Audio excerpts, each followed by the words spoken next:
Heritage and History Centre, which is kind of ironic because they do geology and art surname. It's very similar. Very exciting, isn't it? Well, we're still on the track bed. We're about 3 feet above the track bed because the platform would have been here where the grass is now. And we're now going to head on that way to today's main event. So the Nottinghamshire and the Leicestershire coal rivalry. Well, Nottingham didn't, and they were stuck in the rut, let's say, the horse and cart. And you can imagine the differences between those two methods of transport: muddy trackways in the winter, or a nice, smooth but slow canal. One such coal master was that of William Stenson. He sank a pit just down the road here in Long Lane and found coal in 18. Carried on going through the Glenfield tunnel, probably between 15-25 miles an hour, unperturbed by the loss of his chimney stack, and he came across along here, across the Rovery Brook. Now, you can imagine, after going through the whole of the Glenfield tunnel, the state of the passengers. They were covered in soot. So the train stopped around here somewhere. The passengers were able to clean themselves off in the brook on that inaugural railway journey. You don't have to smile through that pain. So we're nearly at the closing stages. Just up there, you can we just see a statue of us there. Well, I've got the Carol Matron discredited. Changed the name to Potato Lane. Potato Lane.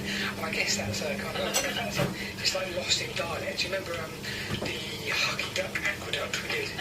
Apparently no one could say the word aqueduct, so they all just called it Hucky Duck. So I wonder if that was the kind of thing where it was Pig's Lane got turned into Potato Lane, perhaps.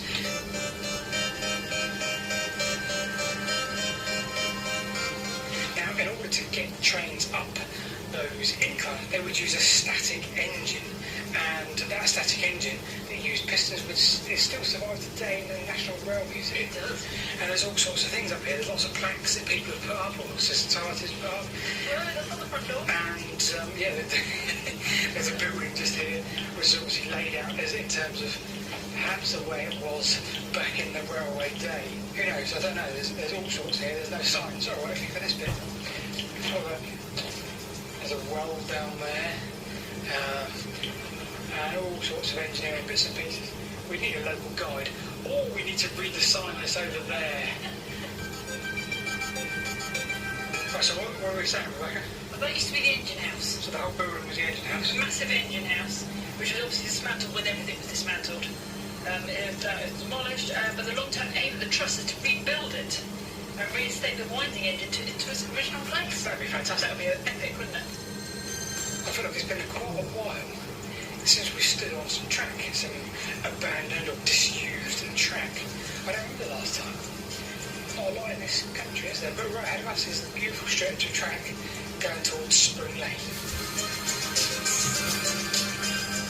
So this has been the Swannington and Leicester. Right, Matron's in the DVD player. Nearly ready. Nearly ready. I don't know what to make of this. Really lovely. I think I'm pleased now that I prefer lager. So you join us today on the Salisbury. It's 3.8%, but it tastes stronger. We're going to call it that, and we're heading from But south to maybe north, in Devon it's taking off better every disused out at station. tap, like at the new Smugglers Inn pub at Scarborough on the South Bay, not far from where the South Bay meets the North Bay, where they've got neck oil on tap. Has meant in this country that we can are doing things a little Really more ready. local. At first glance, Fordham Bridge looks a bit rubbish. The whole of this industrial estate is where the yard.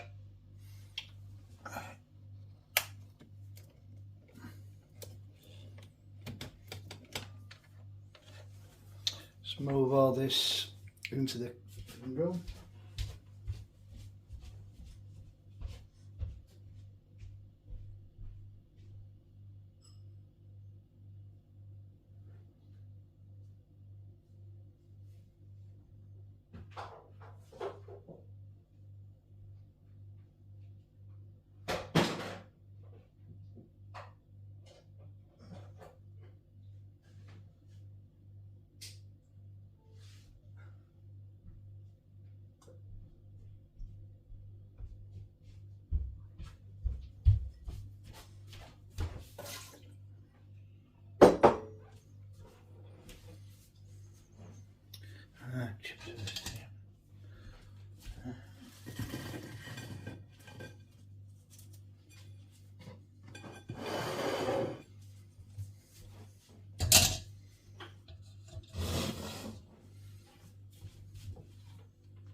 Oh,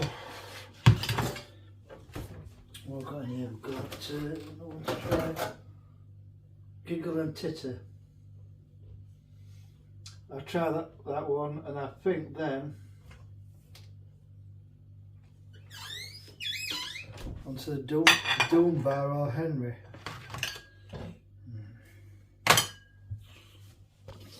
Right, 1 minute.